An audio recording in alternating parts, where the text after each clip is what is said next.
చేస్తే BJP BRS డిపాజిట్లు కూడా రావు.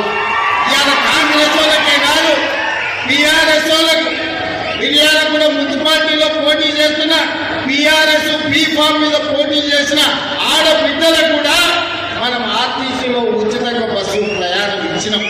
మీరు తొందరలోనే మళ్ళా 9,000 కోట్ల రూపాయలు రైతు భరోసా కార్యక్రమంలో భాగంగా మున్సిపల్ ఎన్నికలు ముగిసిన వెంటనే మీ ఖాతాలలో రైతు భరోసా నిధులు వేసే బాధ్యత రాష్ట్ర ప్రభుత్వం తీసుకుంటుంది. జానారెడ్డి ఇంట్లో నీళ్ల సీసాలు మోసినోడు కాదా? జానారెడ్డి నమ్మి కన్న కొడుకు తీయకుండా నల్ల నక్కజిత్తుల భాస్కరరావు టికెట్ ఇస్తే కాంగ్రెస్ పార్టీ కార్యకర్తలు మీ రక్తాన్ని చెమటగా మార్చి మీరు భుజాల మీద మోసి మిర్యాలకు కూడా ఎమ్మెల్యేని చేస్తే మీ ఆత్మ గౌరవాన్ని తీసుకెళ్లి ఎర్రవల్లి ఫామ్ హౌస్లో కేసీఆర్ కాళ్ళకాడ తాకట్టు పెట్టినోడు ఇవాళ మళ్ళా మీ దగ్గరకు వస్తున్నాడు. గాయన మనకు నాయకుడు ఒక్కసారి ఆలోచన చెయ్యండి.